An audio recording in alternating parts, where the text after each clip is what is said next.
Service taps are addressed in Section 1111, Service taps from mains of the International Fuel Gas Code.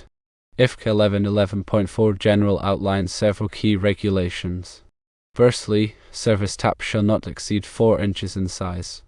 This size limitation ensures that the tap remains within manageable parameters and doesn't compromise the integrity of the main line. Secondly, service taps shall be made from the same material as the main. This material consistency helps prevent galvanic corrosion, which can occur when dissimilar metals are in contact and exposed to an electrolyte such as moisture in the soil. Thirdly, service tap shall be made by the tapping of a service tap fitting or tapping T connected to the main or by drilling a hole under pressure. This ensures a secure and leak-free connection to the main line. IFCA 1111.5 Use of service taps specifies usage limitations. Firstly, service taps shall only be used for supplying a single service. This restriction prevents overloading the tap and ensures that each service receives adequate pressure and flow. Secondly, multiple services shall not be supplied from a single service tap. Again, this is to avoid overloading and to maintain consistent service to each connection. Thirdly, service taps shall not be used for cross mains. Cross mains involve interconnecting multiple service lines, which is not permitted with service taps due to the potential for pressure imbalances and backflow.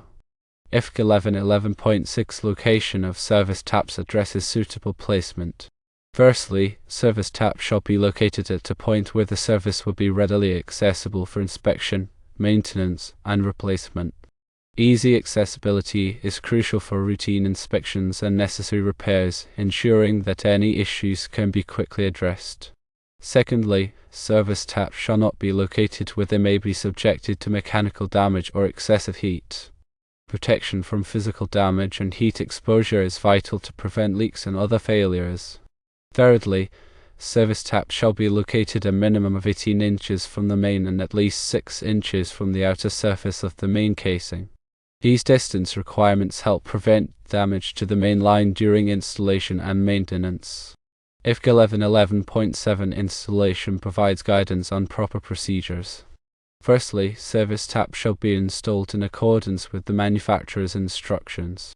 Following the manufacturer's guidelines is essential for ensuring a correct and safe installation. Secondly, service taps shall be properly sealed to prevent leakage. Proper sealing is critical to prevent gas leaks, which can be hazardous. Thirdly, service taps shall be fitted with a valve that complies with Section 1010. A compliant valve allows for shut-off and control of the gas flow to the service, which is important for maintenance and emergency situations. IFCA 1111.8 Testing outlines necessary pressure testing. Firstly, service taps shall be pressure tested prior to being put into service. Pressure testing verifies the integrity of the tap and ensures that there are no leaks before the service is activated. Secondly, service taps shall be tested at a minimum pressure of 100 sig for 15 minutes. This test pressure and duration are designed to identify any weaknesses in the connection or sealing. Additional considerations highlight the distinctions between service taps and regular services. Service taps are not treated exactly the same as services, as they tap into an existing service line rather than the main. However, they are subject to similar installation and testing requirements. Service taps should be adequately sized for the intended service and should be located in a manner that minimizes the risk of damage or leakage. Sizing the tap appropriately ensures sufficient gas flow, while careful location minimizes potential hazards.